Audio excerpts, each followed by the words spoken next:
You're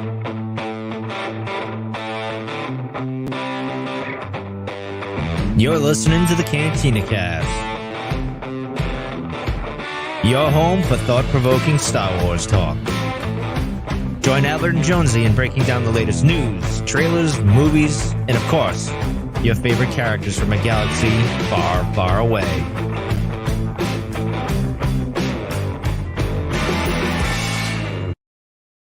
Hello, everyone, and welcome to the Cantina Cast. My name is Albert. This is episode 358, The High Republic, Light of the Jedi, Part 1.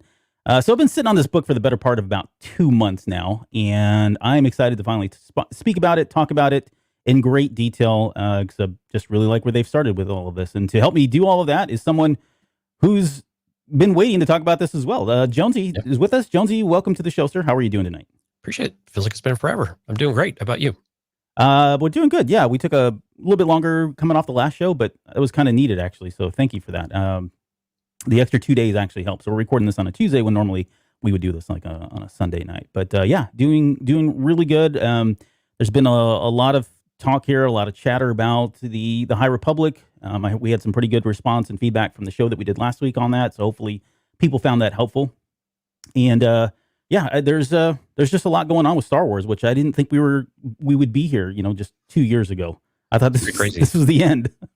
We don't have anything in sight. Think about that. Yeah.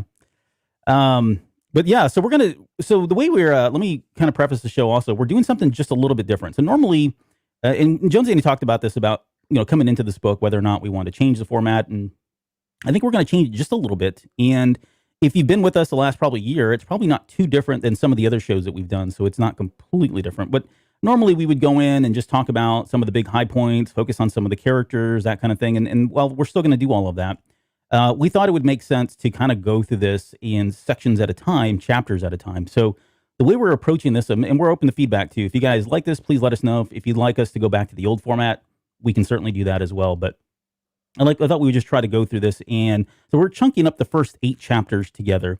And we're going to step through the chapters and really talk about the highlights of each chapter and some of the bigger boulders in the story as well. We'll do the traditional stuff. We'll, ask questions and speculate on certain things. Some of this stuff, it's kind of hard to speculate because we already know what's going to happen in the novel. But certainly in the bigger grand scheme of story, there's plenty of stuff, I think. Well, there's plenty of stuff to speculate at that point. So, but yeah, that's kind of how we're doing it. And we're going to get right into this. So, and I do have a visual also. So in a minute here, I'll throw a visual up. Of course. We need to keep ourselves honest about not about talking about what we're seeing, because that's sometimes not the greatest thing when you're listening to a podcast show. Right.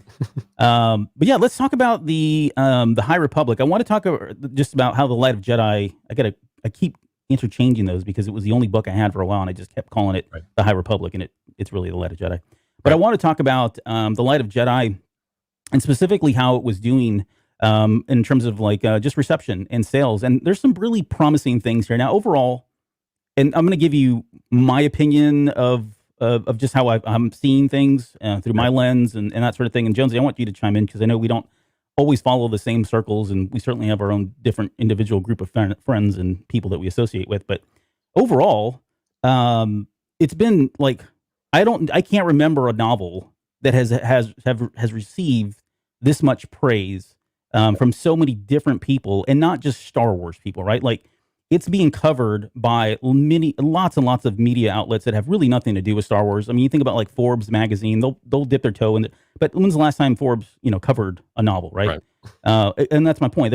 It's just got so much exposure, and that was all by design. But if you look at some of the, we'll get into the sales in a second. But I would say overall, the reception that I've been privy to has been overwhelmingly positive, and a lot of praise has been given to Charles Soule and his writing style and the characters he's brought and that sort of thing. So, what about you? What are the people in your dark circle saying about the book?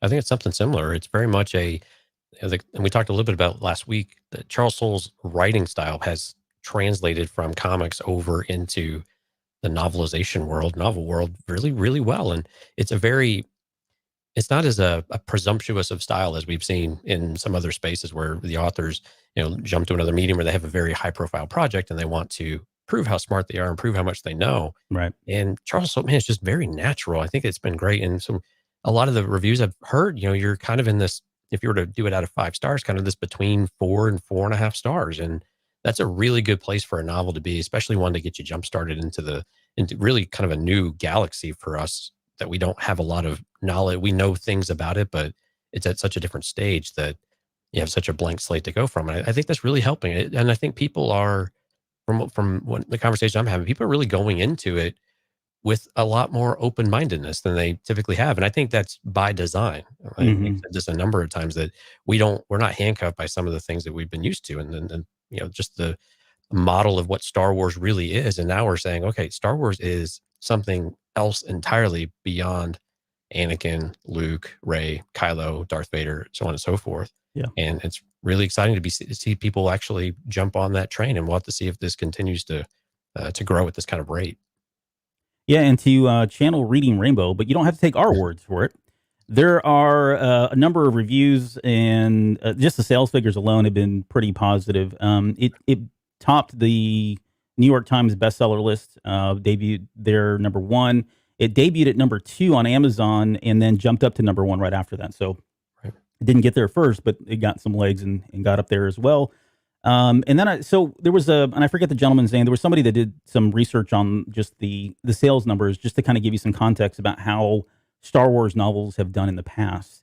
Return of the Jedi was number 83, Heir to the Empire number 91. This is on the New York Times bestseller.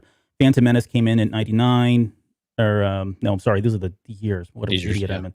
No, sorry, but these are all the books that reached number 1. Sorry. Right. So Return of the Jedi, Heir to the Empire, Phantom Menace, The Force Unleashed, which that was surprising. Like I didn't even read that book, to be honest, but it came in at number 1, so it tells you how well the video game did.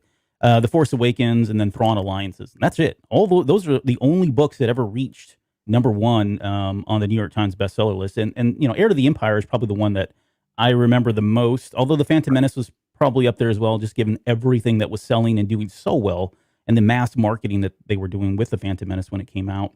But yeah, I mean, it's in pretty good company in terms of bestsellers. But even if you think about like some of the more recent titles, with the exception of like Thrawn Alliances and maybe The Force Awakens, but that's tied to the movie, there really hasn't been a novel that's been released like this that has gotten up this high in the sales charts and did so well out of the gate.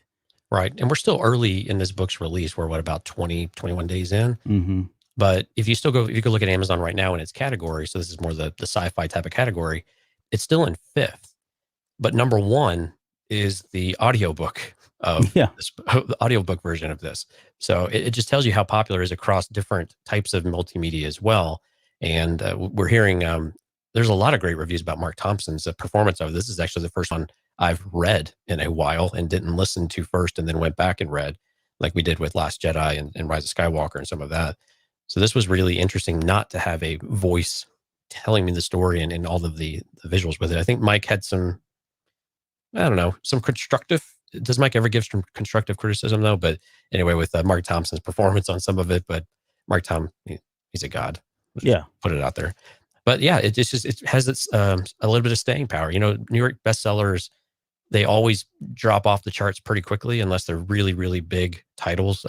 So, a presidential memoir or Harry Potter or something like that will stay up there forever. But for Star Wars books to stay and really, maintain some of that, and I think overall it's like a number 200 or something on Amazon. But have that kind of staying power after a few weeks for a Star Wars novel is a pretty big deal. And that's actually a really good sign. Yeah, no, it definitely had legs there when it first came out.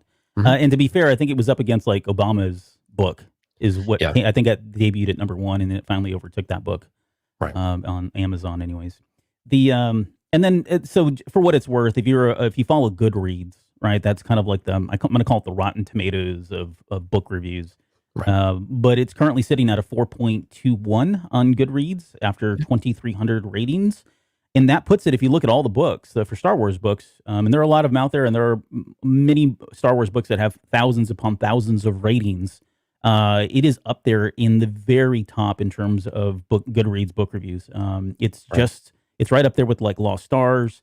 It's better than Bloodline. I'm just thinking of other books that we talk about a lot here. Tim's Honor probably all up there too. Yeah, it's a great company. Yeah, I mean, it's higher than Heir to the Empire. In fact, all of them. I think Last Command may be a little bit higher, just slightly higher, but it's above those. And then for most Star Wars books, to kind of give you context, they fall into like the 3.5, the high 3.9, 3.8 range, generally speaking. And those are like the good books, like the okay books. And some of the books that are just kind of usually fall around 3.5. So that kind of tells you where it's at least in terms of the people that are reviewing it. So it's not an anomaly by any chance, right? I mean, it's a pretty good book. And last thing I just want to say before we get into the book itself.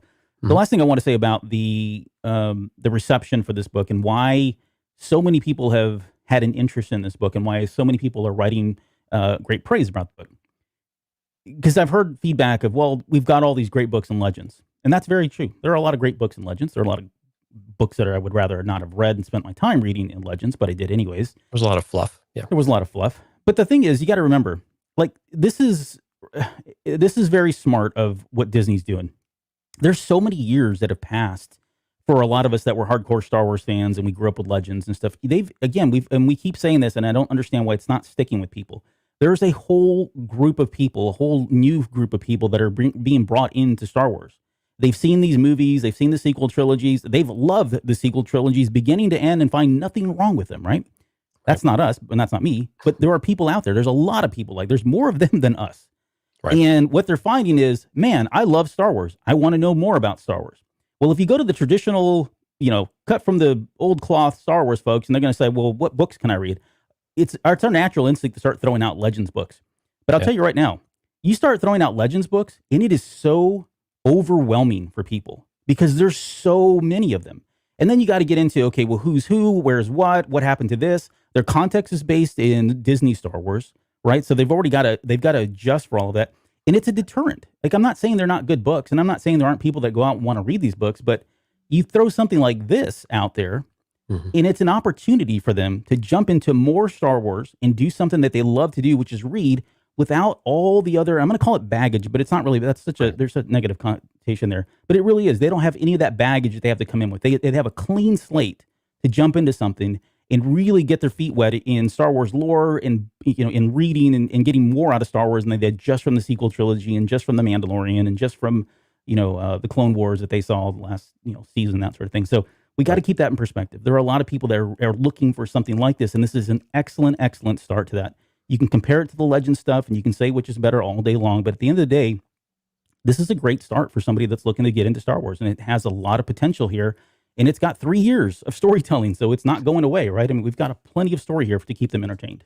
Right. And look, we're going to get to that point relatively quickly. Yeah. We're going to have a lot of content out there. But if you stick to the main storylines, I think it's, like you said, it's going to be a great jumping in point, and you're going to be able to get that core main story. It's like when you play an MMORPG, you have the main storyline, and then you have all of the side quests that go around it. Yeah. And people really want to know and follow that main quest line all the way through, without having to necessarily read all of the other stuff. And so that's, I think, a great opportunity now that we're going to have, is that we're going to have this interweaving story, and then have a lot of supplemental things that are across different levels of reading, and be able to give us a really well-rounded idea that just intertwine with the main story and just enrich it that much further for people like you and me who have to know every little detail about everything.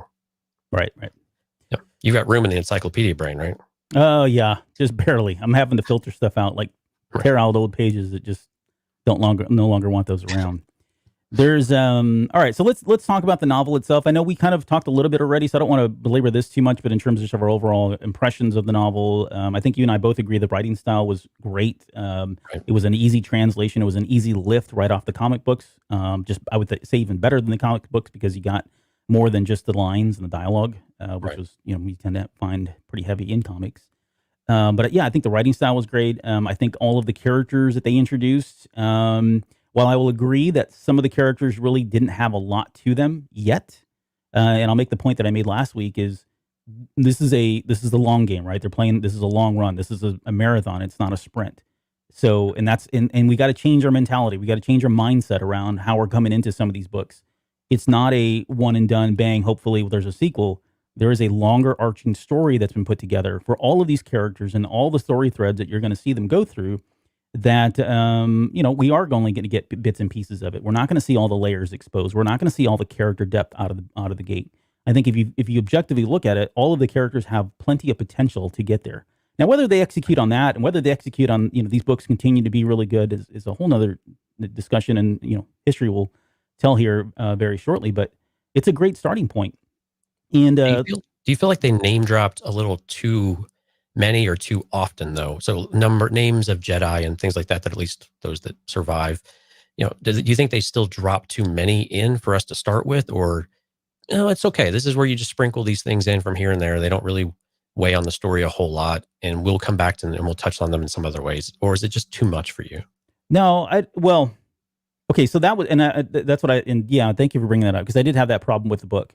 The first reading, it was a little hard to grasp who was who should I be focusing on, right? And that's why we did that show last week, was to kind of help narrow that scope a little bit more and weed out some of the other characters. Not that they're not important, not that they're insignificant in any ways, but there was a lot of names being thrown at us, and not just the Jedi, right? The Jedi were certainly ones I was hyper focused on, because okay, this is Light of the Jedi and that sort of thing. But there were all these other, like, just crew members and ancillary characters that were, we're going to talk about chapter 2 or 3, where we're talking about the two characters on the space station, right? I started reading that chapter and I'm thinking, oh, okay, I got to pay attention. And then you get to the last page and, oh, well, they're dead, right? And yeah, so sometimes that did throw me off, and it was hard to keep track of all of that.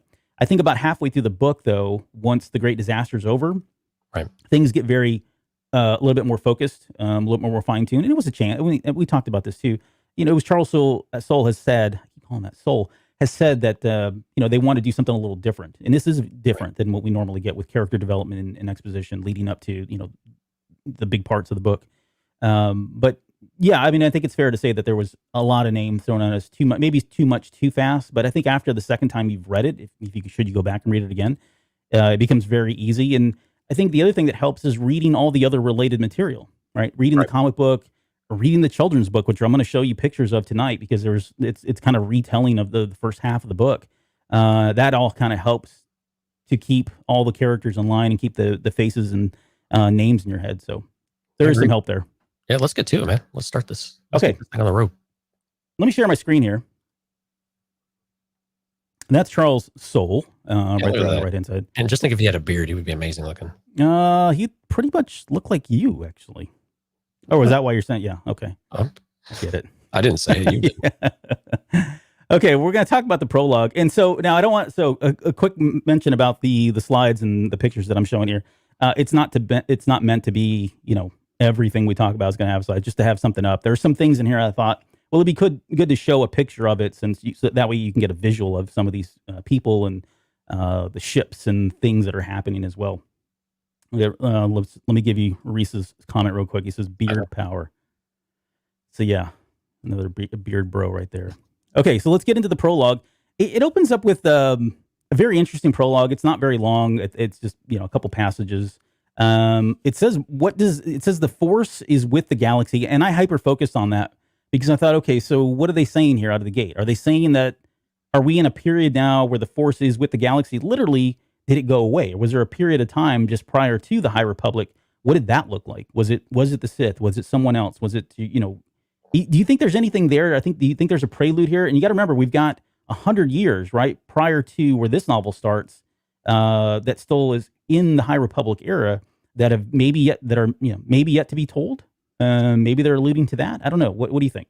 It's always possible. I looked at this more as momentum. So we're at this period of peak momentum for the entire galaxy and for the Republic specifically, and we are going to equate that to the Force and to the light side and the Jedi in particular. Everyone's at their pinnacle, and we see this in the characters in the book. Throughout the book, they view the Force as and the light as interchangeable products, and everything that's happening positively in the galaxy is because of the Force. This is what the Force wills. Go back to our very first episode. Is there a will of the Force type of thing? Mm-hmm. And clearly they all believe it. All of this momentum is for the galaxy, which I'm equating a little bit more to that than there was a period of darkness or something else, because we know there was another 100 years, but they've gone a long way to pick this up. So I'm viewing this more as this is the pendulum swinging up. We're about to get to our most amazing point, all the great works that we're going to talk about before things start sliding downhill a little bit. Right. Yeah, this is a big setup for, the fall later down the road, and Right. which I would imagine is probably going to coincide with the Alkalite or somewhere right around there. But, Fingers crossed. but what's that? Fingers crossed. Fingers crossed, right? That'd be pretty exciting. They describe in the prologue too. He describes the High Republic as a peaceful union of like-minded worlds where all voices are heard and governance is achieved through consensus, not coercion or fear.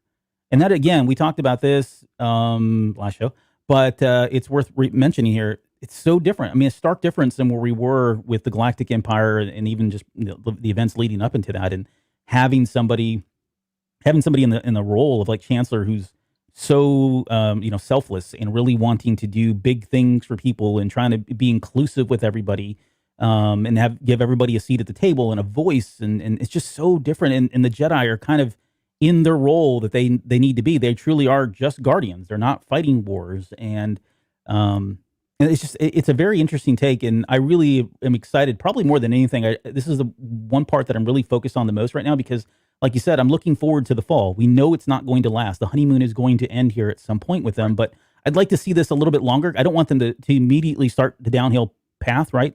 I'd like to see what this looks like. I'd like to see them flourish a little bit more before we get to that point. But what did you think? I mean, it's got to be just contrasting for you on this. Right. Yeah. And people, we're not going to go sentence by sentence through the book. So don't worry. This isn't going to be a 12-hour show. What I liked and thought was interesting about this, when you see the words like-minded worlds, you start to assume that maybe there's some people who are going to probably presume there's groupthink. And all of a sudden now they're, everybody, if you don't believe in one common, or if you don't believe in one set of values or something like that, then you don't have a place. I think the object of the Republic at this point is that everybody buys into what they're selling. Everybody says that we are a unified front. We all benefit from being together and being stronger. And that's what they're like-minded. They can still have different ideals and they can have different backgrounds and ethical and culture and all of these things, but they all have a unified purpose of we want to do whatever it is to make the galaxy a better place. We are all part of that. It's not going to, any one of us doesn't, contribute something more than another. And we all benefit from this by being in this, in this Grand Republic. So I think those words right there are the ones I settled on and really focused on when I saw that, and tried to, especially if you go through the rest of the book, you come back and read something like, this is why I like rereading the book, breaking it down like this, is that you get these extra meanings things after you've got all of the context behind it of what you can apply to it. Yeah. Yeah. And that's a good point, because throughout the novel, they do he does a very good job of reinforcing this. And I will say this with the other books as well, it's all very, they're all doing the same thing, right? They're all trying to paint this picture, which is great. Good to know. And so we've talked about this in terms of like where this is taking place. It's all in the Outer Rim. It's a little different. Like, you think about the Outer Rim, what's first and foremost on our mind is something like The Mandalorian, because that's where, they're out there and we just came off that series. Right. And it's a little different though. The Outer Rim, even though this was hundreds of years prior to The Mandalorian, in The Mandalorian, they're trying to recover more than anything after the fall of the Galactic Empire. So it is kind of like the Wild Wild West.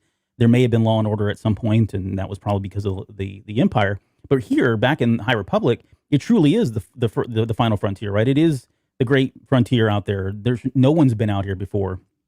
They talk about how the Jedi are the only really peacekeeping force out there. They've got them in these posts, these outposts that are kind of floating around, space stations or asteroids or whatever else, and they're just sitting there waiting for laws to be broken, or the call for help to be made. Right. And so that's where this whole Starlight Beacon comes in, because she being the Chancellor is trying to bring in. She's got this outreach program where she's trying to kind of bring everybody together, make everybody that's in the Outer Rim feel like they're part of the Inner Rim, the core worlds, and all of that. And so that Starlight Beacon is what's being developed here, and it's kind of that hub, if you will, for these outer regions to kind of come. So again, it speaks to that piece of having unity and wanting to bring everybody together and feeling like a cohesive galaxy that everyone is, working for each other to help one another. Again, it's just stark difference than what we've seen in other Star Wars stories.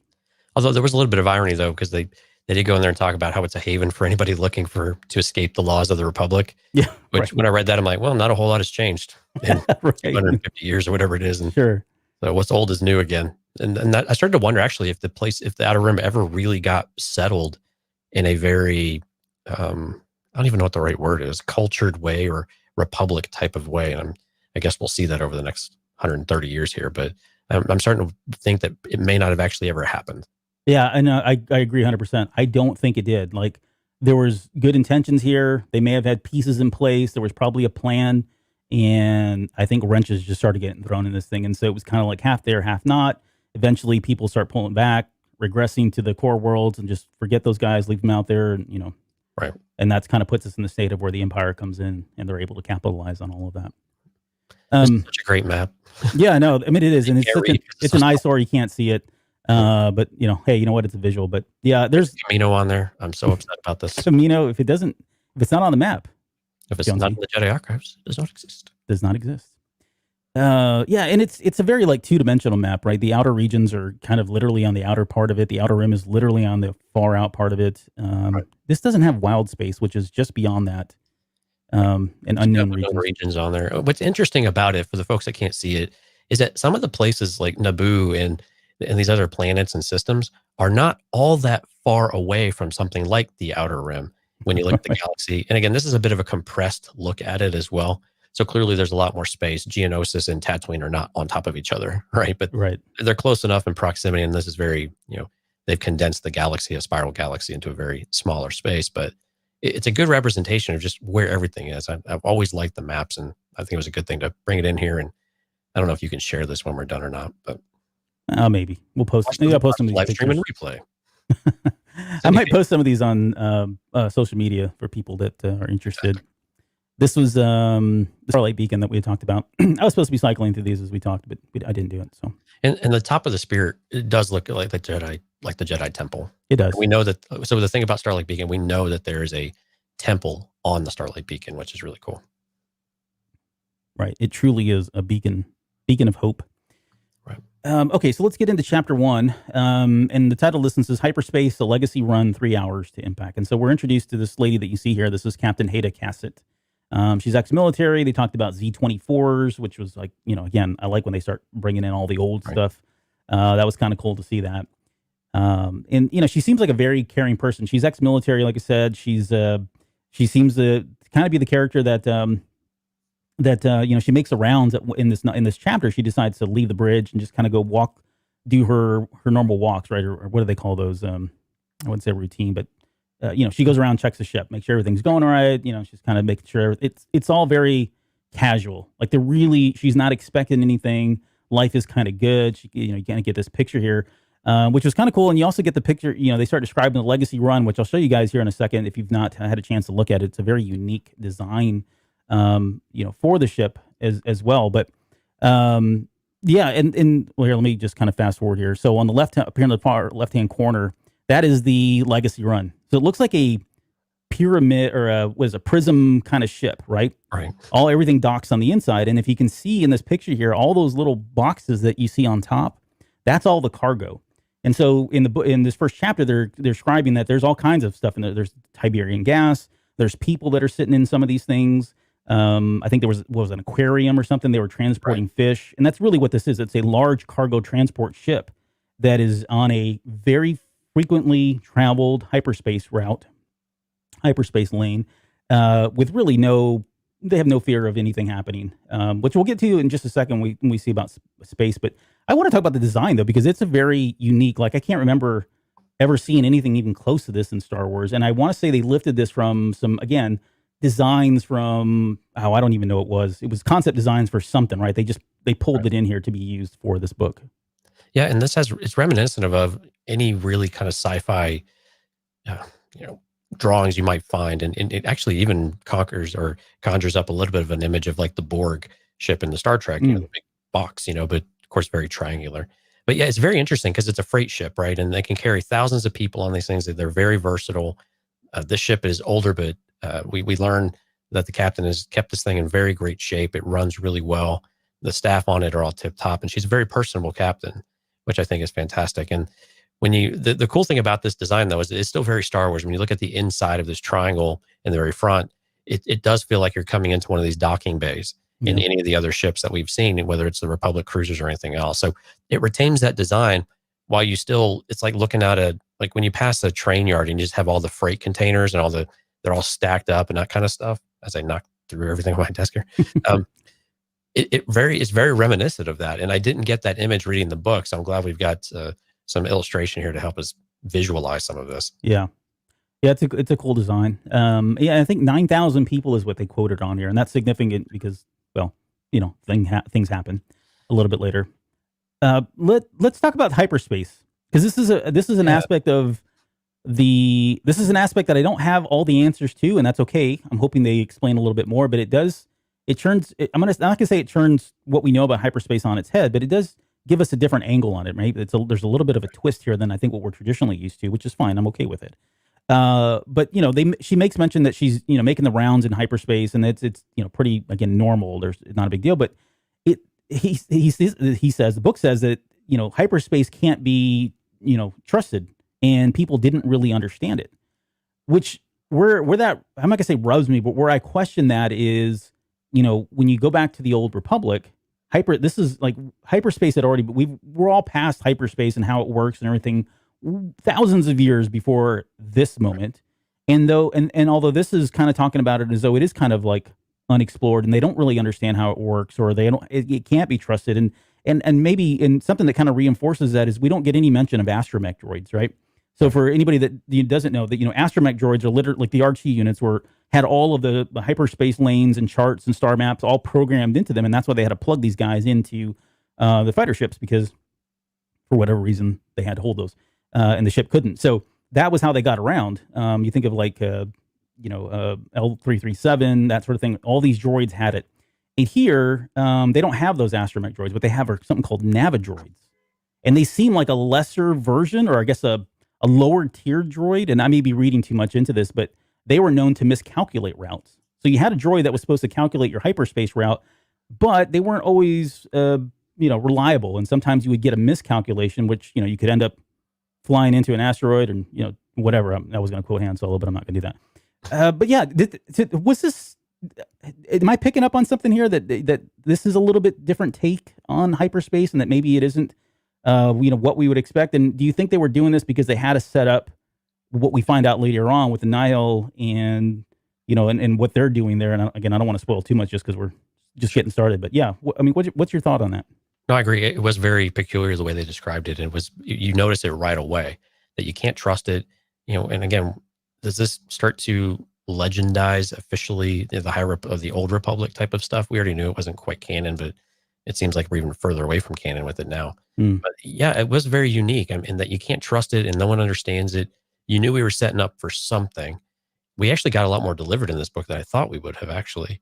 But it was very peculiar. And I think we said this in the last couple of weeks here, was that it doesn't seem like they're very familiar with it. Not all the hyperspace lanes are mapped out. These still feel like very new, maybe not technologies, but maybe the routes that they're going, while they're somewhat tested and tried and true, there's still an amount of risk to it, to where people aren't taking it for granted like we see in the original trilogy days, or in the modern Republic, if we want to call it that. So it is a unique take on it. And I'm actually happy to see this. I'm a little concerned that it's still only 130 years before our era, and we're still figuring this stuff out. but it's cool that we're able to at least get a view into it, and we're going to get some things explained to us. And now we have to have some things explained to us because of where the book goes in the end. Mm-hmm. Yeah, I'm almost wondering if in that 3-year plan they've got, there's not some major breakthrough. And maybe it is the invention of the astromech droid, or the technology that's behind it, and that kind of sets the stage for where we get to in the next era. But yeah, and that's actually good. I mean, it adds a level of suspense and danger, I guess, more than, we just take hyperspace for granted now. When we see it, it's like, oh, they're going to hyperspace, they'll be there whenever the plot allows them to be there. That's the funny thing about hyperspace.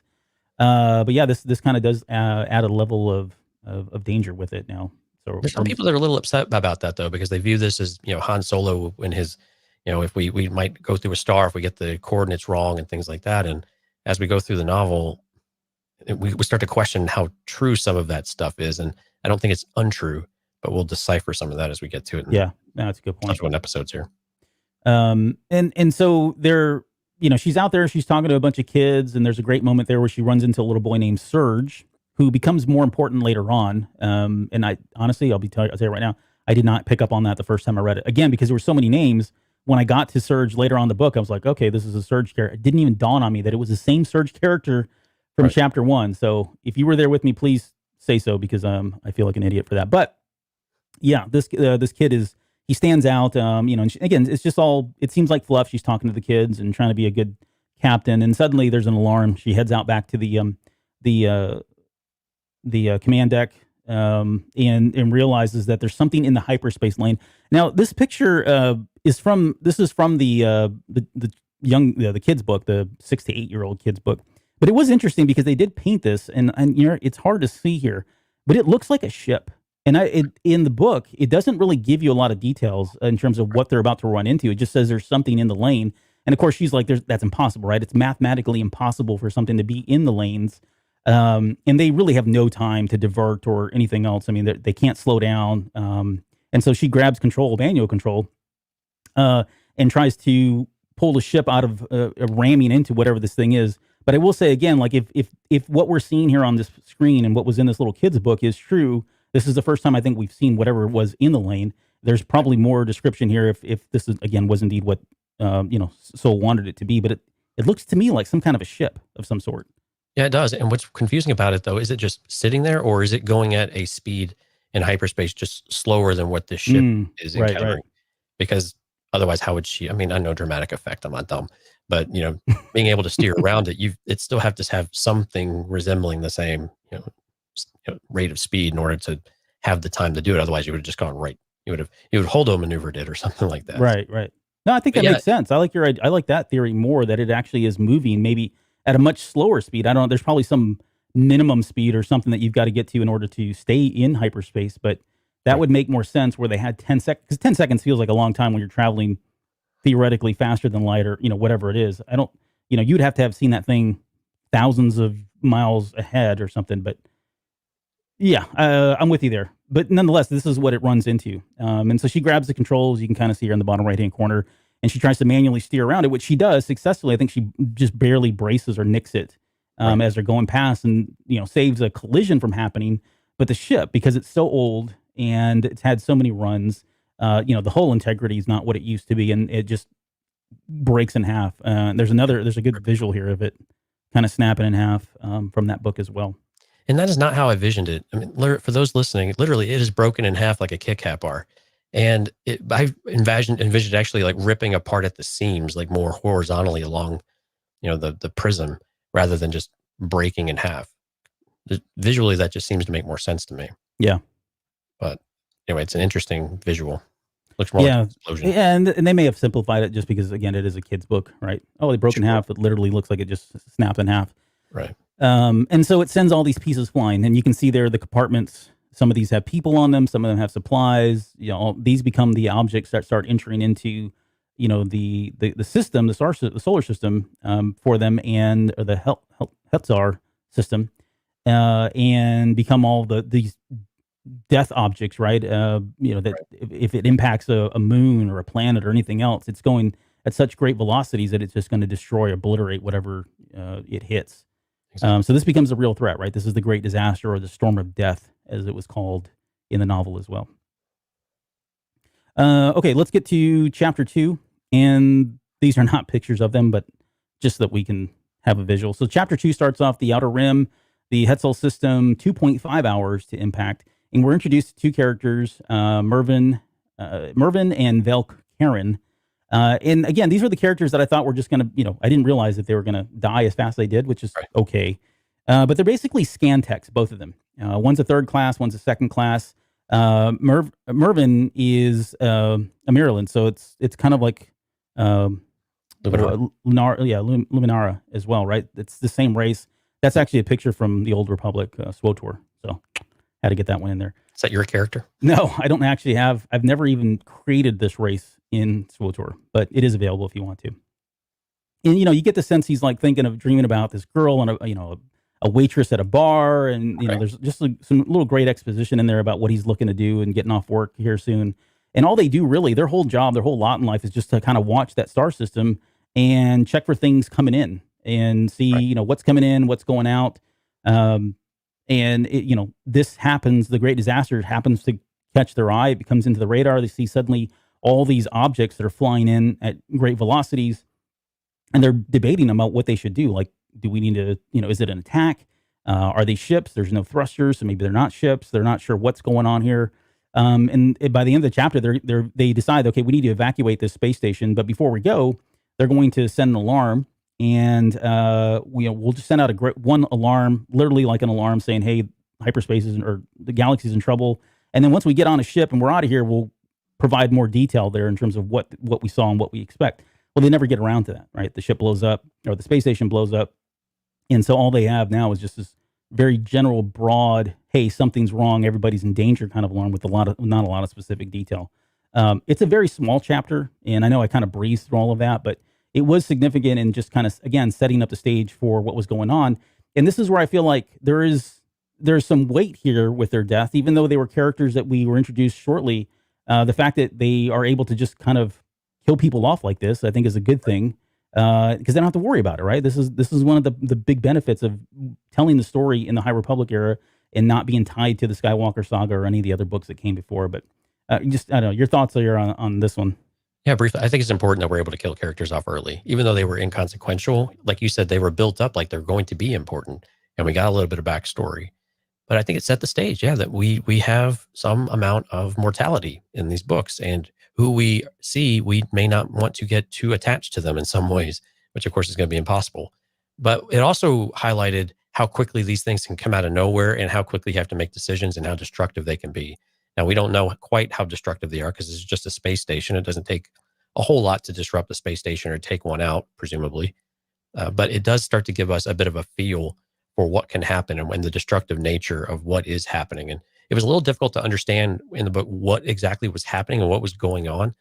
But these objects are coming in at just under light speed. Mm-hmm. So as they're coming out of hyperspace, they're just spreading out everywhere in numerous places around the galaxy and popping out of hyperspace in various places. So it's very interesting how they're coming out, but the velocity of what they're doing will just cause insane amount of damage. Think of an asteroid if one was to hit Earth that was big enough.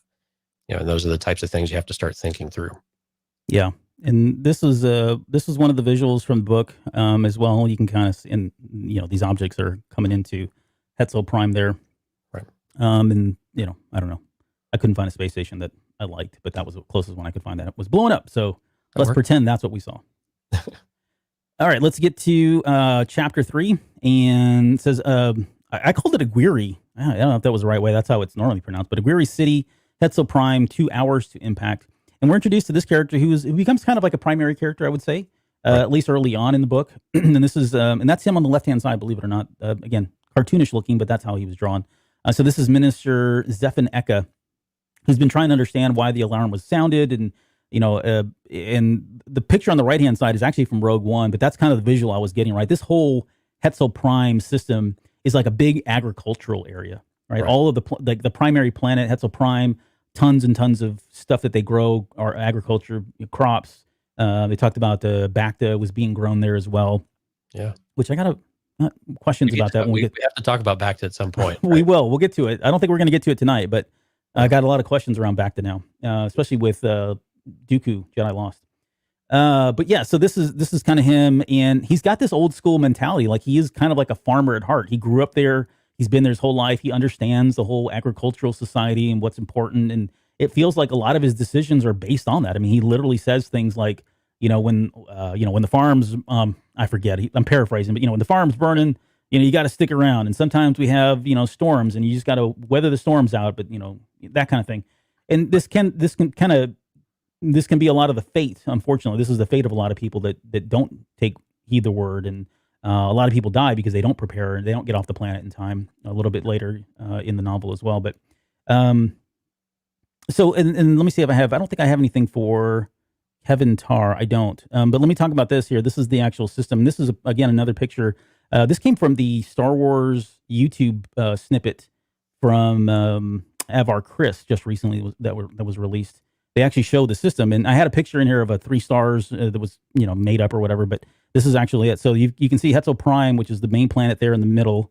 You can see the 2 moons as well, and then you can, and which I think, did we put the names on there? Yeah, Rooted and Fruited, right? Which again, boy, farmers, right? Here we go.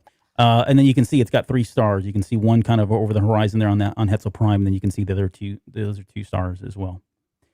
But yeah, Tar is another character, and he definitely is a main character. He's kind of the one that saves everybody in addition to the Jedi, which is kind of nice. He's just an advisor. He shows up. He's got this one little droid with him, and he's the one that kind of is able to, he collects all the data from around the different planet, or, all the different reports, puts all that together, and is able to kind of paint this picture for Minister Eka so that he can kind of see what's happening and see that there's all these objects that are incoming, which, gets everybody really freaked out, and they decide they're going to go ahead and sound the evacuation. Right. So they sent out, go ahead.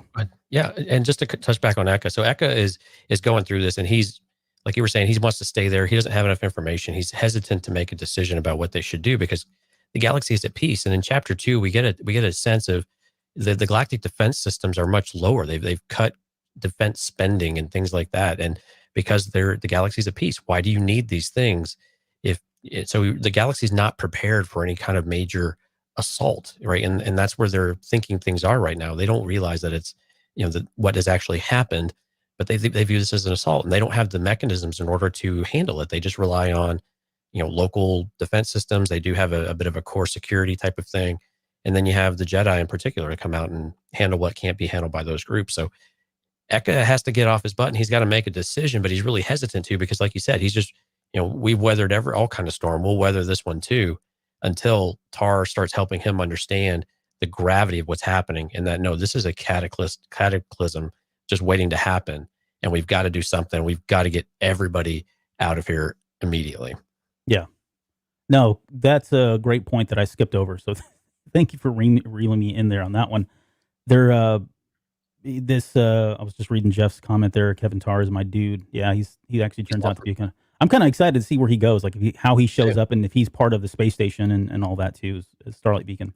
Mm-hmm. Now there was two things about the message, and there were two variations of the message, and it was kind of unclear to me as to what was real. One was one paraphrase or something, but the two messages that we got, and one is in this chapter, and then later on there's a quote another message that is overheard from Eka. But the two messages are: nowhere is safe, get as far away as you can, and then the other one was a system-wide scale disaster in progress. All beings are immediately ordered to depart the Hetzel system by any available means and remain at a minimal safe distance.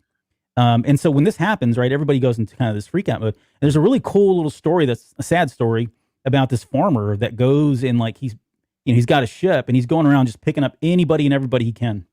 He loads up his ship with like 582 people, and they're about to, kind of break into the atmosphere and get away. And suddenly the ship can't handle it. And the whole thing explodes, killing all 582 people, right? So it kind of paints this picture of, like you said, they weren't prepared for something like this. They weren't prepared for like a mass evacuation of their primary planet, and there was really no need to, outside of some unnatural disaster. Why would they plan for something like that? And again, they're farmers, right? This isn't Coruscant or any of these other big major core worlds. They're not prepared for something like this, and so it had all the ingredients for a really tragic and catastrophic event to happen, given what happened with the ship that blew up. And again, it's going to reinforce that good people will die in this series. Yep. And the last thing we hear is, which I thought was really cool, and again, because this is my girl now, I'm saying that, but right. We get a message from the Third Horizon, which I don't know if that's the ship right there. I couldn't find a ship, but yacht, man. What? It looks like a space yacht. It does look like a space yacht. Well, hold on, we'll get to that in a second. But they get a message from the Third Horizon, which is the Republic ship that is being piloted, or not piloted, but commanded by Avar Kriss, so Master Jedi Avar Kriss. And she says, "This is Jedi Master Avar Kriss. Help is on the way," and everybody gets this sense of hope, right? Which is great, because you would think, with the Jedi as glorified as they are and as wonderful as they are in this era, anytime they show up, there's like, okay, there's really hope here. And we see that. I mean, there's so many examples in this book where the Jedi truly are this light, right? They truly are hope, and their acts are such, and their behaviors are such. And you gotta wonder how long that's going to go, though, right? So, but more on that when we get to the character I'm talking about. Right. Yeah, we're going to have a really good example of it here pretty soon. Yeah. So this is so we get into chapter 4. So Republic Emissary class cruiser, Third Horizon, 90 minutes to impact.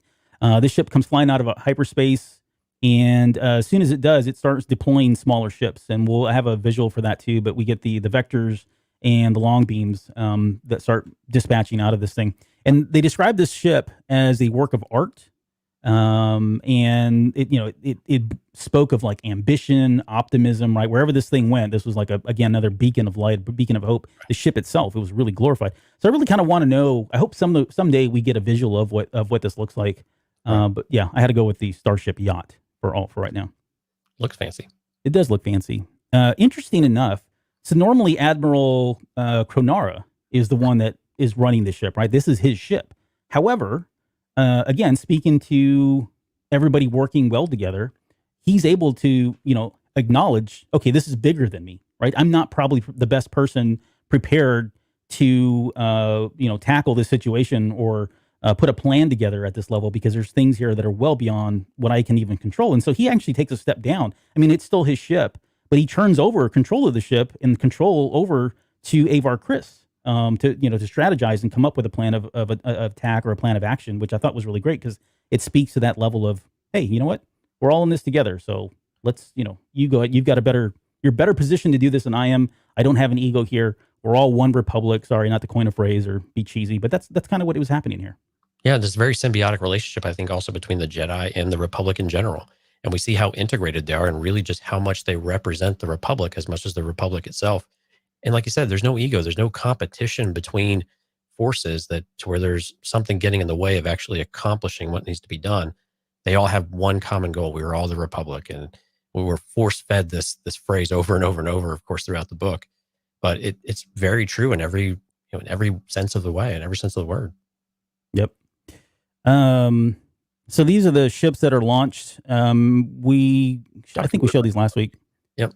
Yeah. So that's the vectors over here on the left-hand side. This is what the Jedi fly.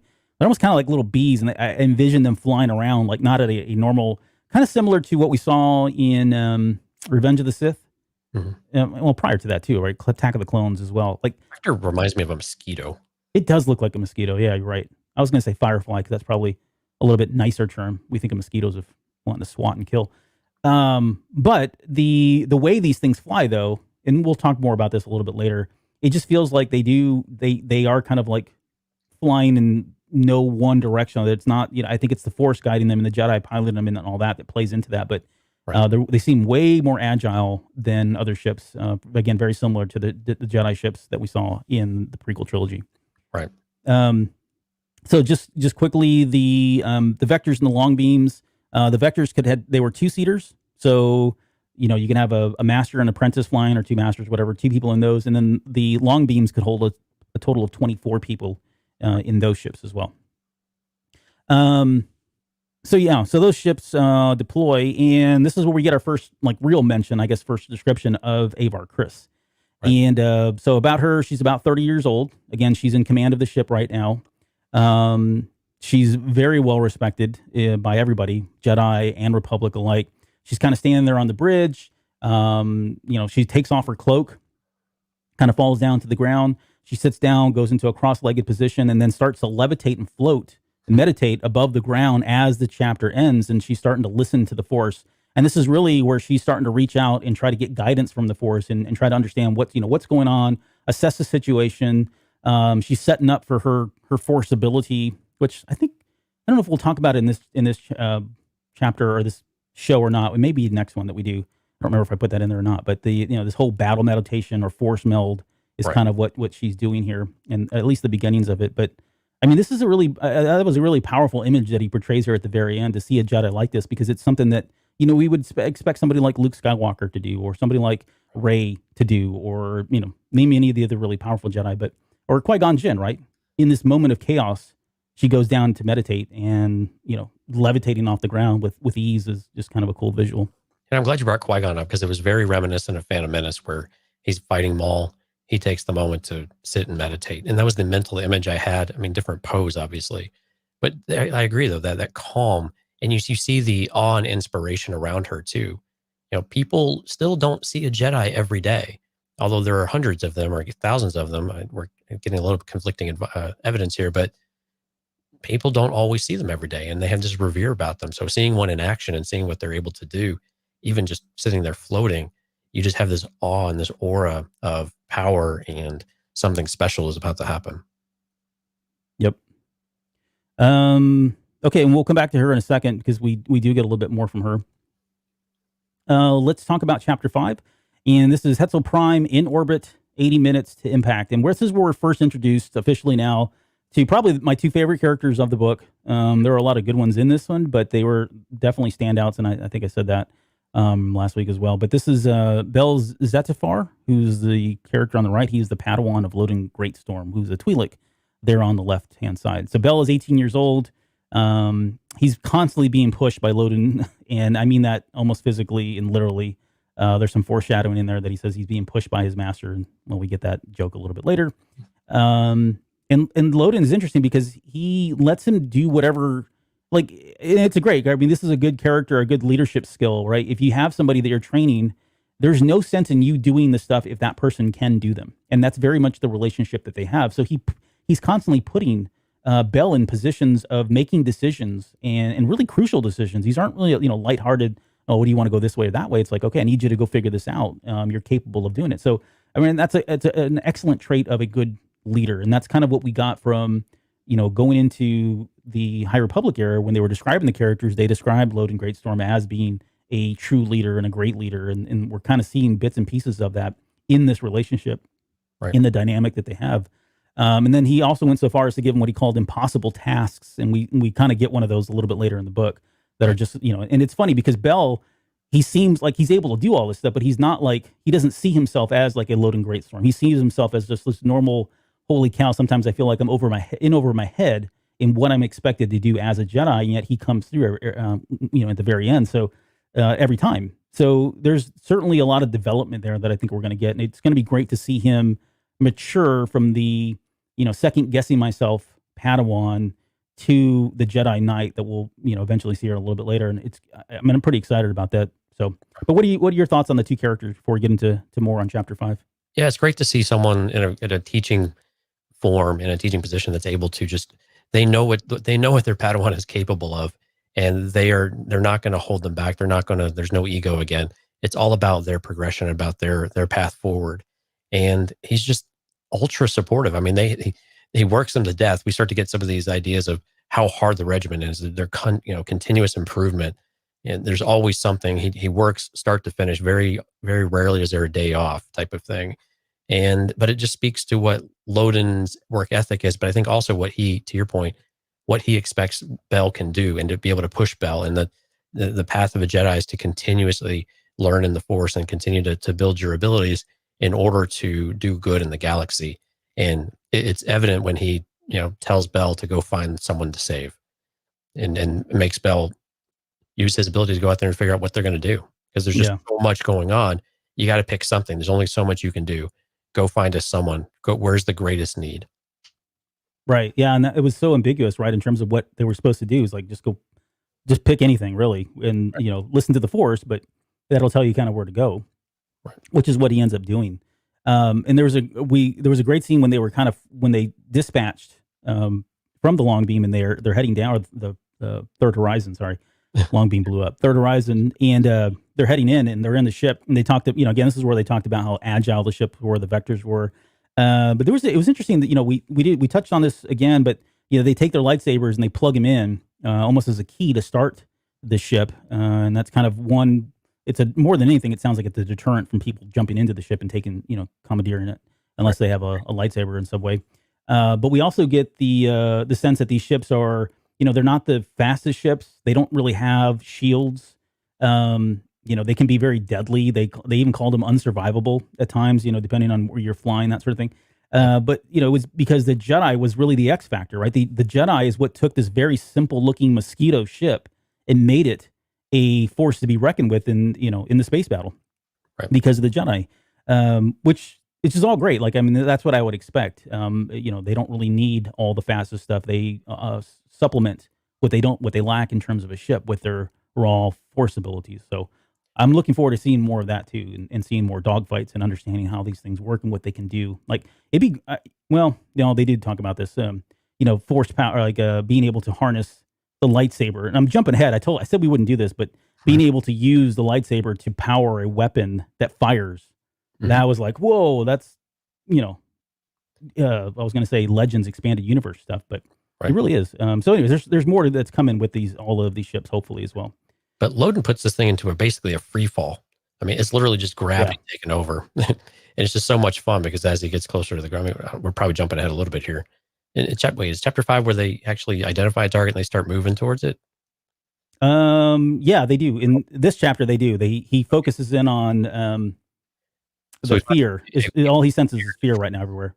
Right. Yeah, and we get a little bit of an explanation about fear, and the Jedi are always, excuse me, the Jedi are always, anxious about fear. That's the one thing the Jedi are supposed to be able to resist. And so we get a little bit of a flavor there. But he centralizes on this area. He focuses on this area and tells his master where to go. And they go into this free fall of sorts.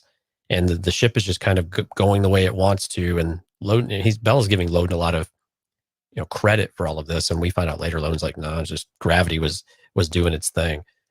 And then he decides to jump out of the ship.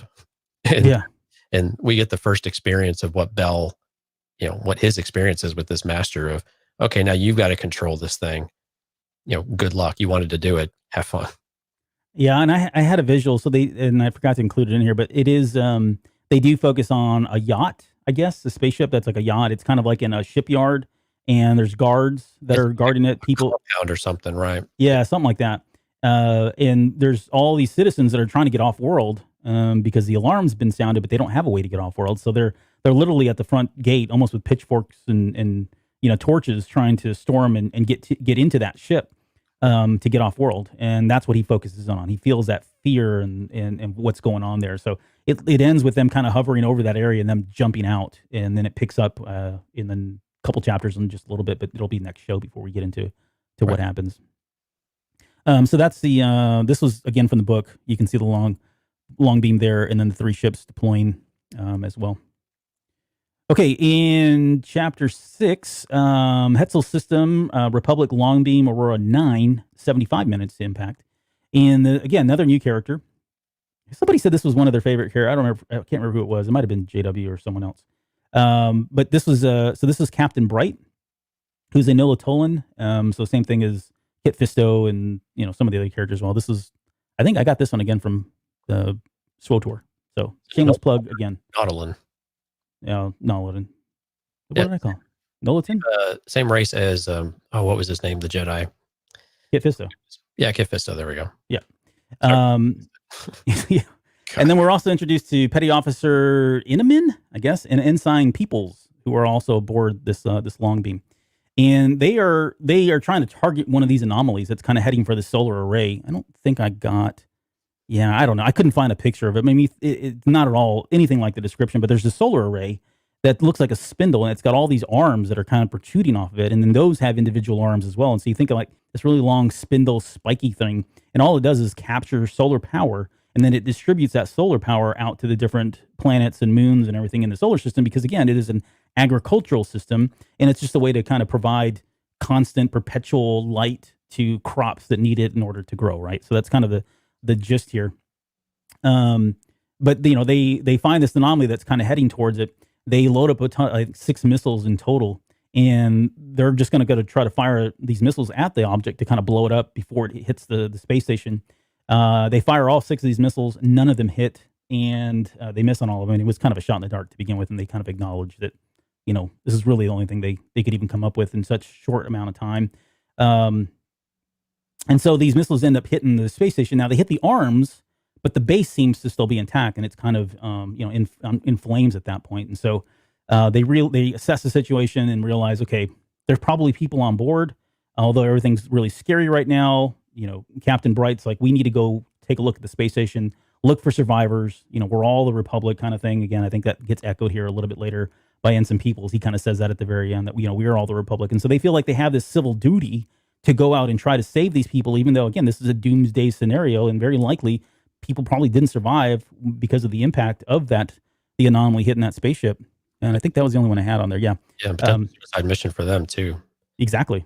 Yeah. Exactly. But yeah, it's Bright really, who's kind of, no pun intended, he's kind of like the light for them that kind of tells them, hey, we need to go, help them out any way that we can. And that's kind of really all that happens in this chapter. And it is setting up more a little bit later, but anything else that you want to add to that one before you get into 7? Nope. I think we're good. Okay. Now the 7 is we're going to finally get some more characters here. This is where overload started to happen. It did, yeah. It's like, holy bananas, we've got like another layer of characters coming in. So this is Hetzel's system above the fruited moon, which we mentioned is one of the moons, one of the two moons of Hetzel Prime. 70 minutes to impact. And so there are like 4 billion people that live in the Hetzel Prime system. I don't remember if it was 4 billion on this moon. That seems like a really big moon, but maybe not. I don't know. I think the Hetzel Prime planet itself. Maybe that probably seems right. If someone wants to look it up, because the rooted moon isn't very populated, right? But the fruited moon is. I think the fruited moon is mostly still agriculture. Is that where they're doing the back to at? I believe. I don't. I don't remember, honestly. Yeah, I'm not going to lie to anybody. But yeah, they've got these moons though that they looked for various things from them, but keep going. Yeah, so she deploys. So Avar Kriss decides that she's going to deploy 3 Jedi vectors and 1 Republic long beam to kind of stop the anomaly that's heading towards the fruited moon. And she's deemed this as a kind of a high priority thing because of the number of people. I think it has 4 billion on this moon now. It's kind of all come back. Okay. So it's a pretty large moon. But she's, deemed this as a high priority just because the number of lives that could potentially be lost by not getting somebody out there. And so she deploys this group. And what you see here on the screen now are the 4 Jedi that are deployed. So there's 3 ships. You've got Teami, who's a Duros in the top left-hand corner right there. You've got, I called him Mikkel. I don't know if it's Michael. Did you listen to the audiobook? You didn't, you said, didn't you? All right. Yeah, Mikkel, though. All right. I think it's Mikkel. If anybody listened to the audiobook and you're in our chat, let me know what they said or what Thompson said in this particular chapter. But I'm going to call him Mikkel Sutmani. So he's the male Ithorian. He doesn't speak very much. He's kind of, reserved, keeps himself for the most part. And everything he says is translated via a computer. So he can't speak, common. He's or basic. Right. And then on the last ship, you've got a master and a Padawan. So this is Nib Asik. So we talked about her in the last show, but I didn't have a visual at the time, I don't think. Or I may have had one small picture of her, but that's her on the right-hand side there. You can see the headsets. They're using like the headsets that very similar to what we saw in the prequel trilogies. Yeah. Yep. And so Nib she spoke Shiriwook, and then, which is, her Padawan is Boryaga, and he doesn't, we talked about him as well, but he's, a Padawan, doesn't speak any kind of common, only speaks Shiriwook, is kind of, really doesn't like to be around big groups of people. A lot of it is because people don't understand him, which makes complete sense, right? That, if people don't understand you and they're always questioning you and there's a communication barrier, you're probably not the life of the party going out and connecting and mingling with folks. Right. Special ability of almost an empathic type of ability of feeling beings and feeling what's going on. And he ends up playing a critical moment in this when they realize what's actually happening. Yeah, and I think that happens here at the very end of this chapter. And you've got what was really cool is, these guys deploy, and we pick up where we left off with Avar Kriss, and she's now floating, and she's going into, and I'm going to call it force meld. Again, it seems like force meld. It could be battle meditation. There's probably some variance there. It definitely feels like they're pulling from Legends material in that. But what it does is she acts as like the central hub for all of the Jedi. So they become kind of like this one unified mind, if you will, right? They can feel each other. They can sense each other. They can speak to each other. They don't have to use words. They can communicate with even the people that can't speak, normal, common, or they can't understand them. It's a way that she melds everybody together and they can work collectively. But it's a little bit more than that too, right? It's not just the communication piece, but there's also, she ramps up everybody's powers, right? They can hyper focus their Jedi powers and harness them as a single source to do something, miraculously that one individual could not, right? So it's almost like they're aggregating all of their force powers and able to this. So this is a really cool concept, and I love the fact that we're seeing this in canon now, really, because I think, again, we've seen this in Legends many times, but this whole part of it was just fascinating to me when she went into this. But your thoughts, I guess, on what's her ability and kind of what was getting set up here for a little bit later. Well, what's really cool about it, the other component of that, it's not that you have to be in that area for Avar Kriss to benefit you. She's drawing on Jedi across the galaxy. So even if you're not anywhere nearby, she's able to reach out and touch those. And so you are really part of a huge network of Jedi and ability. And like you said, drawing on abilities and drawing on that energy. I hesitate to call it power, but that energy.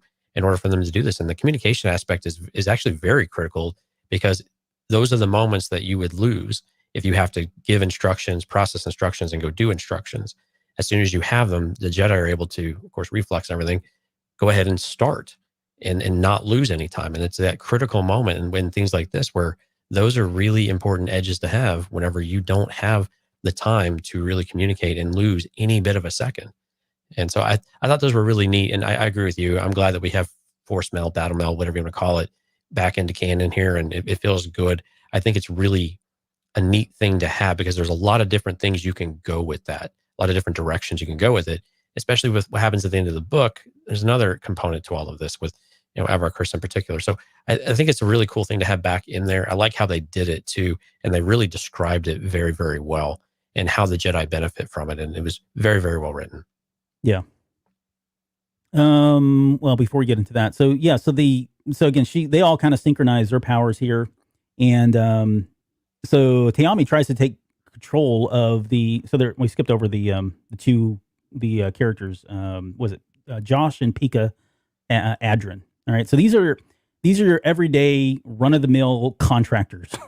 And it's funny because they're prominent characters in the book. And I'm wondering if they're going to become bigger characters as the story goes on. I almost think of, I hate to say more like, what's her name, from Kelly Marie Tran's character. Ugh, drawing a blank now.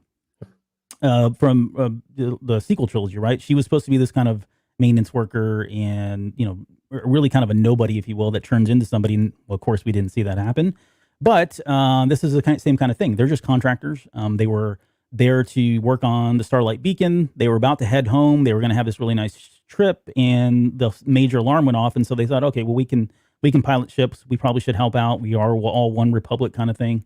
That same mentality went into place. And they decided to go back and turn around and help. And so they get drafted basically to go fly this long beam with these three Jedi, and to go ahead and try to stop this one cargo that you see here floating around. Right. And so for both of those, they realize, okay, we're just piloting the ship because we don't have anybody else to pilot it. And so the Taiyami goes ahead and takes over the targeting system. He takes over through the Force the ability to fire shots. All they got to do is really just fly it. He's going to fire, and they're going to fire upon this one box here to kind of blow it up before it hits that moon. Right. We get more of them, using the lightsabers to start up the ships themselves. Right. And as they're about ready to kind of fire, they're all kind of coming together as a group of four, if you will. Buryaga is really having a problem. He's completely stressed out about it. He hears there's something bothering him about this, and they kind of brush it off as like, oh, well, he's just a Padawan, and there's a lot going on here. He's probably just stressed. Why don't you sit this one out? And there's no shame. Go ahead and just take a seat. We got this. And it was after that he was able to disconnect himself from that. He realized that he was able to reconnect with the problem that he was sensing. And it was that in this box, it wasn't just, materials or cargo. These were people in this box. And spoiler alert, this is where Surge is, right? That character, that little kid that we mentioned, he's in this box along with a bunch of other people and probably kids and everything else. And so that's kind of where it stops, because they're like seconds away from firing when he pulls the trigger, pulls the hold stop, and says, "Don't do this." There are people in that, and that kind of ends the chapter there. Right, but this goes back, I think, to Avar Kriss too. With when that message does come out, she senses it because you got this network going, and even though he's pulled out of that a touch, there's still enough of it when Nib Assek senses it.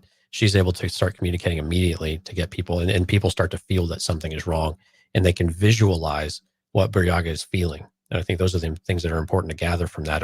These are similar force abilities that we're used to, but we're having them described in a bit of different ways of how Jedi can interact and just how much they can see between one another. I think these are really cool insight into how they're using the Force. Yep. Let's get to chapter 8, which is the final chapter, at least for today. And it starts with Avar Kriss, again, right out of the gate. And we get this is a Guiri City, Hetzel Prime, 65 minutes to impact. Jeff brings up a good point too. He says, I do like the idea that every second counts. And I think the way they structured the chapters really did amplify that. It was well done. It does give you a sense of, like you said, every second counts. And you see so much in so little time, how much does happen, which is, again, adds weight to the consequences and to the situations that everybody's in. Well, right, and we saw, there was a couple of seconds where they couldn't get a full message out, and it mattered. Mm-hmm. Now we see the other side of it, where they have just that edge, and they can make a different decision and stop.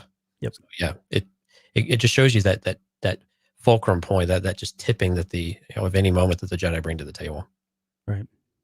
So this is there's an I do want to read this one because I thought it was great, but this is where we get that first sense that the Force is a little different. I want to be careful here. I don't want to say that it's different, that they've redone the Force by any means, because I don't think that's what's happened. I think that what they're doing is giving us a unique angle or something that we probably took for granted with the Force, and that's just how the different Jedi interpret it and what they do with it. And I think those are two independent things, and we'll talk about more about the second when we get to. Who was it?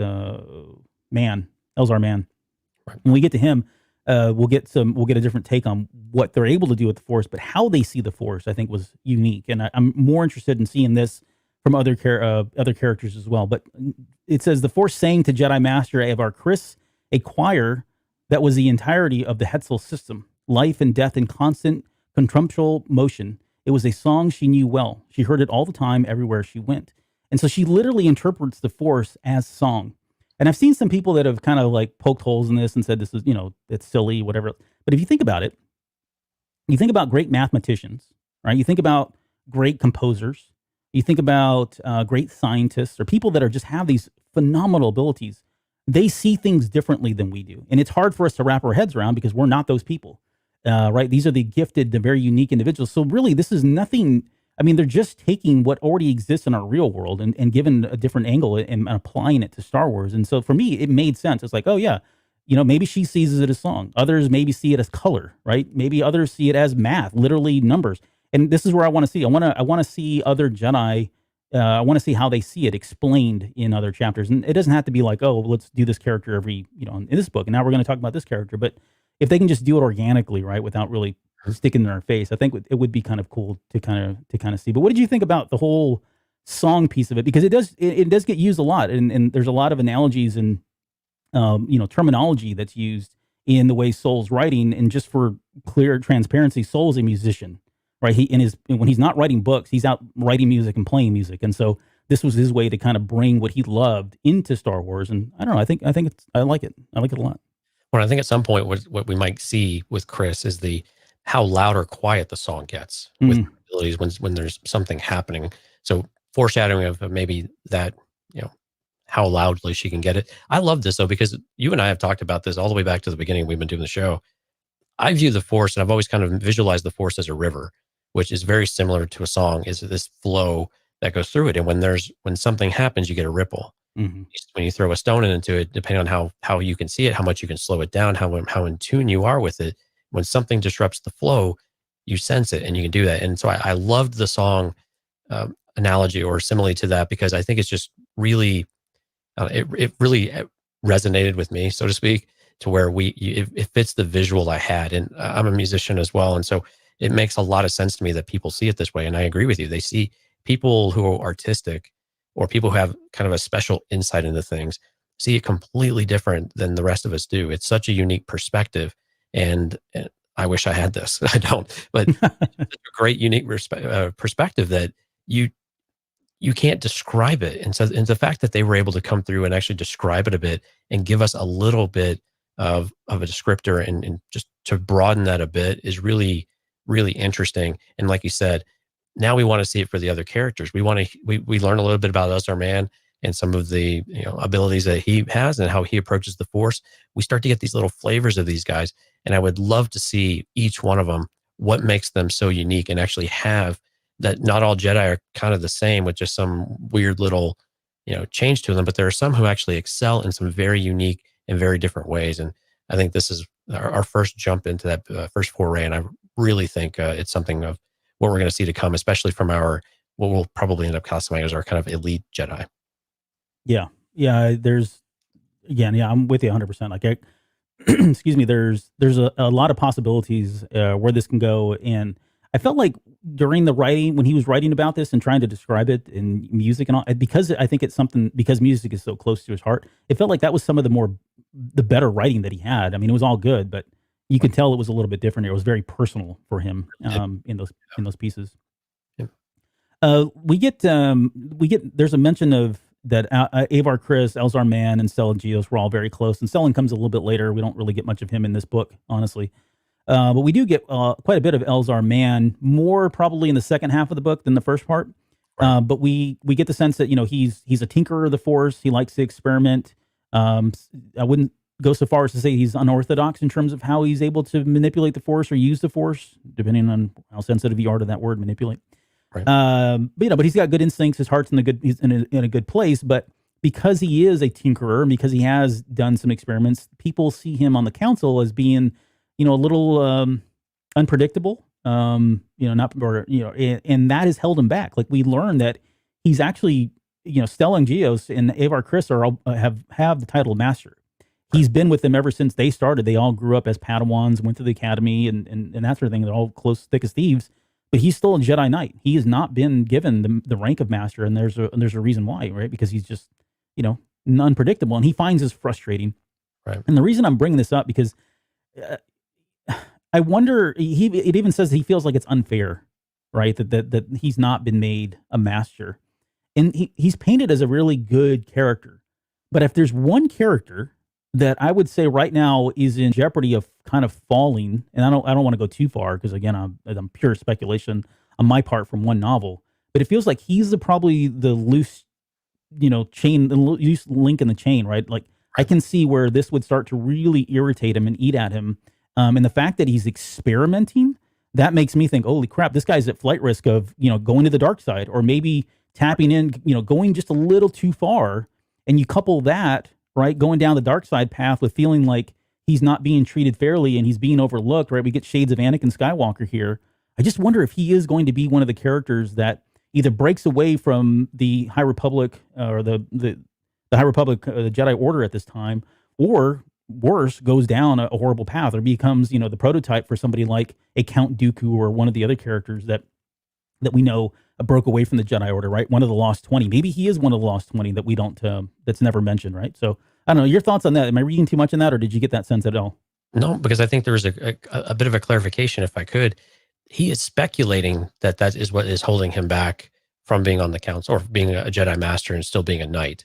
And again, I think that just reinforces your point of everything else we read here. That is that envy? Is that jealousy? Is that I feel wronged? Is this going to be problematic? Are we starting to show cracks in the Jedi armor about how that's approached? And Dante in the chat is saying this guy's like Qui-Gon, and I do sense it a bit like that, where he's not restricting himself to what we know of the Force, and he's willing to take chances out there. And I think at the same time, this is fantastic. This is what Jedi should be doing, and we get a flavor that when he learns something new, he integrates it back in with the Jedi. It's not kept for himself or anything like that. So we still get this great approach that when he does achieve something, they all learn from it. I would love to hear that they all learn from the failure side of it as well, so that we have another little callback to less a bit of contrast there. That would be neat if we get a better sense of that. But the setup that we have here and how he approaches it, while I get that impression and I definitely had that thought right away, I'm kind of thinking that it might be a bit of a red herring, and we're not going to see that because he'll be the one to come up with very unique ways to save the Jedi when maybe somebody we don't expect to fall ends up falling.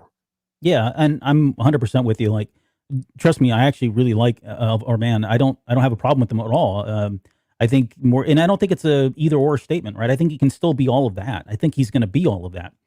But if it's a course of, over the course of 3 years and however many years within the world or in this era that we're telling stories from, I don't know. I just think that there is a possibility. I'm not ruling it out. And I would rather him be more like a Qui-Gon Jinn, and I would rather him be the person that is doing really unorthodox things and saving people and helping people and is never swayed to the dark side or never falls in any way. But at some point, somebody's got to fall, right? So something has to happen here, and there's got to be some conflict for these guys because this is all about to go horribly wrong. And so, where does that start, right? Where are the precursor events that happen? Where are the keys, the players that are, the first cracks in the dam, if you will? Right. And I believe Avar Chris gives us a little more perspective on it as well, where she says that to his credit, Elzar doesn't experiment on the fly when the situation is critical. Right. going to. He's not a loose cannon or a maverick. Yeah. Right. He's reasonable. He's smart about it. You know, he's reliable in that way. And I think that's the rub is like, you know, when the moments matter, I deliver and it's there. But for whatever reason, whatever he is doing, and this is where I would love to get a bit of a Elazar man focus here. I don't know if there's a whole book there, but something that has a lot of him in it to where we get a lot of this feel for what his path actually looks like, maybe from a little bit younger through this stage, because we also know that there's a history with Avar Kriss as well in some way that we'll continue to explore throughout the book. But it's just something interesting. I think we'd like to see what that actually means, of if that is true, that the council is nervous about making him a master, even though he delivers when it matters most. What is it he's doing that make them so uncomfortable? You know, kind of like with like you were saying with Dooku in the Bogan collection, and you start to see little things like that creep in, something like that. Or is this really just him exploring, and maybe the old ways are locked in with the council and they're a bit stubborn? Yeah. But we'll find out for sure at some point. Right. So, okay. So this chapter, and we'll kind of wrap it up on this part here. It ends with Avar kind of, you know, she's back into this force meld, battle meld kind of meditation state. And she's really, and again, this is great stuff because you get, I mean, this is the glory of the Jedi that we don't normally get in the canon books, you know, for obvious reasons, right? But we definitely had it in Legends. But, you know, she could sense, again, like you said, all the Jedi. She was connected with them all over the galaxy. She could sense Jorah Mali, who we'll talk about more in the next episode. She's going to be the person that's taking over the Jedi. She's taking over Starlight Beacon, right? She's going to be the main Jedi deployed to the Starlight Beacon. She senses her coming in, or she senses her at the Starlight Beacon. She can feel Jedi Master Skier, right? The Trandoshan that we've showed last week. She senses him. She senses Stellan Gios coming back from Hinestia, which they mentioned that name, which is an outpost. And now I want to know, like, what was he doing out there? And maybe we get into that in another book or some off story, but that would be kind of cool. You know, she's getting updates from all over the Jedi. I mean, she just feels and senses everything going on. Like, she's like this central focus point, and she's kind of trying to assess the situation and determine where they need to focus their efforts and all that. And she senses Tiami's predicament, where they've got this box, this cargo piece that's traveling with people in it, and they're at a loss right now as to how they're going to stop this thing. One, from destroying that moon, and two, from destroying the lives that are on board of this runaway vessel or runaway cargo ship, cargo hold, whatever. And it's funny because she's like, she doesn't, you know, she says, I don't know how we'll do this, not yet. I'm hoping one of you might have an idea. And she's looking back at the people on the ship, right? The Republic officers and those guys, and she's looking, you know, entrusting them that, hey, I'm not gonna, you know, we all, even though yes, I'm a Jedi, but we all have to figure this out. And she goes right back in. She says, find a way. I know you can. I'll send word the Jedi, the Force may have an answer for us. And so she goes right back into her battle meditation, and those guys are all left standing there, like with this insurmountable task of, how the hell do we stop this thing? We're just regular guys, right? And it turns out, you know, that they do come up with a plan, but again, in the next chapter, and it kind of ends there, her talking about how she goes right back into listening, you know, meditating and listening to the song of the Force, which kind of brings the end of this chapter. So, but again, it highlights what we were talking about last week and continue this week with Avar Kriss, that she really is like the perfect Jedi, and she treats everybody outside of the Jedi, or all the normal people, all the randos, she treats them with the same amount of respect and expectations that they're all competent people, and they're on the ship. They're there for a reason, and they all play a part in this. And again, it's still this whole "we are all the Republic" type of mentality. But she has faith and she has trust in these, and she'll support that and gather information as they can, and they will all come back together to figure this out. And again, it's not Jedi solve all problems. We just send the Jedi in; they'll fix everything. It really is. This is complicated. We don't have the answers, but we're going to draw on every resource we have. And I think that's always the mark of a great leader. And we're really setting Kriss up on this, really high on this pedestal, which gets a little higher every chapter we go through, I think. But so it's going to be very interesting what the overall journey throughout the High Republic is for Avar Kriss, because it's a bit concerning how lofty things already are with her. Yeah. And sorry, I don't want to, just to absolve ourselves. I mean, we didn't do this. She did. I forgot to put the pictures up here. Dang it. I keep forgetting to do that. You're supposed to remind me. We had some pictures of Skier and Stellan Gios. This was supposed to be, I couldn't find a really good picture of, what's her name? The Starlight Beacon person. Oh, Jorah. Jorah, yeah. I couldn't find a good picture, but she's a Torguda, so that was one that had gold in it, and I thought, oh, that's kind of cool. Again, from Old Republic, Star Wars Old Republic. And then that's her and the ships, and I think, and that was it. So I just want to make sure we threw those up there. Hey, before we get out of here, Jeff says, as you wrap up, I would like to say we had about 100 inches of snow here. That's probably a little bit of an exaggeration. And please believe I tossed my kids in the snow like I was loading Great Storm, and they were bells out afar. It felt great. So good for you, man. That's good parenting. Anytime you can throw your kids off anything, just in general, it's always a good day. Wow. All right. That's good parenting. Yeah. From the roof, I'm sure. Right. Whatever you can find, roofs, whatever. Okay. So let me, so we did something a little different, and I am interested in feedback. If you want to leave it here in the chat, if you're live with us, or on, please don't write a review. Say how much you hated this format, because it's not indicative of what we always do. But yeah, you can send an email, cantinacastfanmail@gmail.com. Hit us up on social media. Any of those you can post. I'll put something out there with some of these pictures so you can see them. Right. But yeah, let us know how you like the format. So again, we covered chapters 1 through 8. We'll be back. We've got 5 episodes that we're doing for Light of the Jedi. So the next episode will be chapters 9 through 18. If you'd like to play along, with us, then we'll be doing 19 through 26, 27 through 35, and then 36 through 44 will be the last show that we do. So this will be interesting if we stick to those number of chapters per show. Well, and I was thinking about that. I'd like to at least try to see it out, even if this tanks and we didn't do very good. I'd like to let's just see it out, see if we can kind of feel our way through it, and again, we never go back to it again. I just didn't know if we'd be able to get through 9 chapters in one episode and still keep it to an hour. I'm actually pretty impressed. Hey, I was watching that time, going, oh, we got to go. Can't talk anymore about that. But I guarantee you, this will probably be the most comprehensive Light of the Jedi review or anything that you'll find on if you add up all of the shows together. So what are we looking at there? 1.5 hours times 5. What is that? 8 hours? Yeah. 7.5, 8 hours. Yeah, there you go. So how you like that? All right. Last thing, we've got a review here. So it's a 5-star review, and this came from Kokuman via Apple Podcasts. 5 stars. It says the place to quench your Star Wars thirst in these dark days between seasons of The Mandalorian. The Cantina Cast has put together with deep diving. I'm sorry, I'm just reading this. With deep diving, insightful discussion and pithy humor, these guys. Wow, really. These guys would fit right into a Star Wars film scene. The trivia is on point. The hosts are witty. Oh, well, thank you. And the quality is consistently high.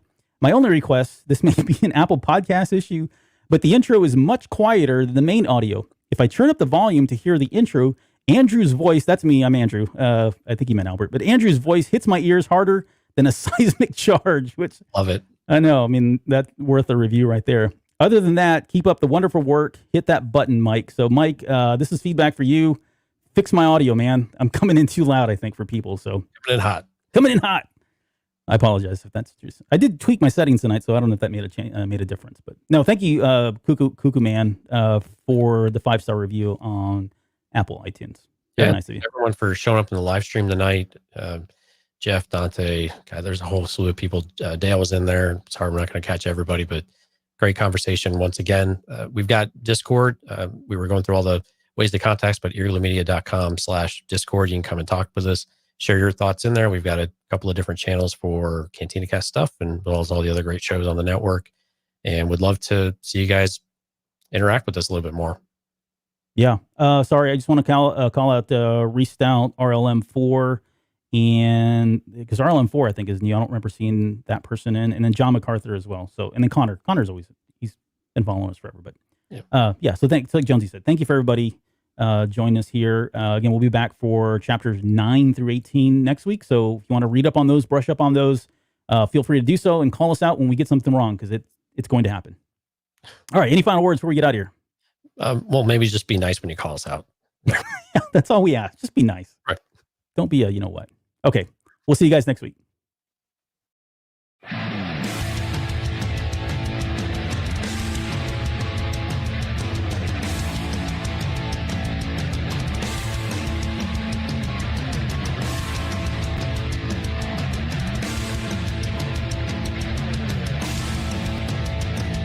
You're still listening? Wow.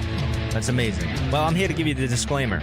Normally we do a big, long, drawn-out disclaimer thing saying what's what and who's what and all that other stuff, but I think you guys kind of know that Lucasfilm and Disney have no affiliation with us at all, and we have none with them. We talk about Star Wars, which is their property and all that other good, fun stuff, but I think you can tell which is our stuff and which is their stuff. If you can't, well, then send a lawyer to send an email to me, and I'll be glad to chat with them. Other than that, you know what's what, so that's your disclaimer.